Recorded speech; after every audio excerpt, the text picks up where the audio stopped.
Coba bayangin deh, sebuah masa depan di mana Bitcoin jadi satu-satunya mata uang menggantikan semua yang kita kenal sekarang. Ide besar ini, yang sering disebut hyper-Bitcoinization, selalu jadi perdebatan panas.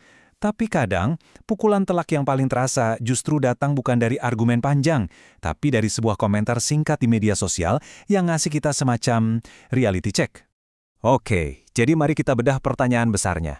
Intinya kan begini, apa iya Bitcoin beneran bisa jadi satu-satunya uang di dunia? Ini bukan cuma soal teknis loh, ini pertanyaan fundamental tentang bagaimana cara masyarakat kita bakal berfungsi nantinya. Sebelum kita lanjut, kita samain persepsi dulu ya soal istilah kuncinya. Hyper-Bitcoinization itu, gampangnya, adalah skenario impian bagi sebagian pendukung Bitcoin. Ini adalah titik di mana dolar, euro, rupiah, semuanya jadi sejarah, dan Bitcoin mengambil alih panggung utama. Nah, semua pembahasan kita kali ini berawal dari sini, dari sebuah pertanyaan yang sangat langsung di media sosial. Pertanyaan yang jujur, to the point, pengen tahu kenapa ada orang yang mungkin nggak setuju sama masa depan Bitcoin yang ideal ini. Dan jawaban yang dia dapat, wah itu kuat banget. Yuk, kita lihat jawabannya. Nggak ada keraguan, nggak ada basa-basi, cuma 3 poin singkat, tajam yang dari sudut pandang si penulis ini langsung membongkar seluruh gagasan itu. Poin pertama, cuma 2 kata, no chance. 0 peluang. Yang bikin kaget di sini tuh absolute banget. Ini bukan kalimat seperti kemungkinannya kecil atau saya ragu deh. Ini adalah penolakan total, mutlak. Poin kedua, membawa kita ke lapisan yang lebih dalam. Di sini, argumennya mulai bergeser. Bukan cuma sekedar bilang nggak mungkin, tapi mulai menjelaskan kenapa nggak mungkin. Penulisnya menegaskan kalau sistem keuangan kita sekarang, sistem fiat ini, jauh lebih rumit dari yang sering digambarkan. Dan ini dia, poin ketiga. Poin yang paling dramatis. Si penulis ini gak cuma bicara soal masalah ekonomi loh. Dia memperingatkan tentang kekacauan berdarah. Dalam arti yang sebenarnya. Ini adalah peringatan tentang potensi keruntuhan masyarakat itu sendiri. Jadi, kita punya 3 poin yang wow, kuat banget.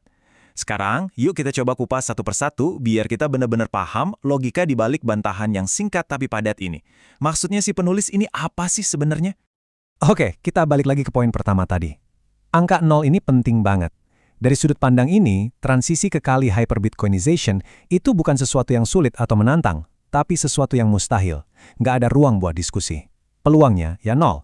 Nah, ini dia inti dari poin kedua. Banyak kritik terhadap sistem yang ada sekarang kan sering menyederhanakannya jadi, pemerintah cuma cetak uang aja.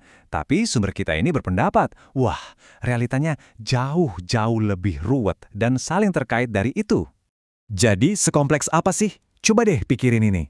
Seluruh perdagangan kita di seluruh dunia, utang-utang negara, dana pensiun kamu, bahkan sampai cara kamu bayar secangkir kopi, semuanya itu dibangun di atas pondasi yang sama, sistem fiat.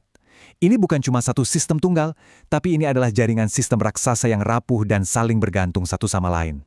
Dan ini membawa kita ke peringatan yang paling, bikin merinding. Coba perhatikan lagi frasa di dalam kurung itu, dalam arti yang sebenarnya. Ini sengaja banget ditekankan. Penulisnya mau kita paham kalau ini bukan metafora buat kesulitan ekonomi. Ini prediksi tentang kekerasan dan penderitaan manusia yang nyata. Coba deh kita berhenti sejenak dan bayangin, kalau semua pondasi yang kita bahas tadi, perdagangan, utang, pensiun, tiba-tiba lenyap dalam semalam, besoknya gimana? Orang mau dapat makanan gimana? Negara bisa berfungsi gimana? Pertanyaan-pertanyaan inilah yang jadi inti dari peringatan keras itu. Jadi, pada akhirnya, obrolan singkat di media sosial ini sebenarnya merangkum sebuah konflik yang fundamental banget, konflik antara keinginan kita untuk punya sistem yang baru dan lebih baik versus realitas yang menakutkan tentang apa yang bisa terjadi dalam proses penggantiannya. Nah, ini dia dilemanya. Di satu sisi, kita punya sistem yang sekarang. Mungkin nggak sempurna, bahkan mungkin banyak cacatnya, tapi sistem ini berjalan dan menopang peradaban global kita. Di sisi lain, ada janji sistem baru, tapi dengan risiko transisi yang menurut sumber ini bisa sangat menghancurkan. Dan inilah pertanyaan yang tersisa buat kita renungkan bareng-bareng. Pertanyaannya bukan lagi soal apakah Bitcoin itu teknologi yang lebih bagus, tapi apakah bangunan peradaban modern kita yang berdiri di atas pondasi fiat udah terlalu besar, terlalu berat, dan terlalu saling terkait, sampai-sampai kita nggak bisa memindahkannya tanpa meruntuhkan semuanya.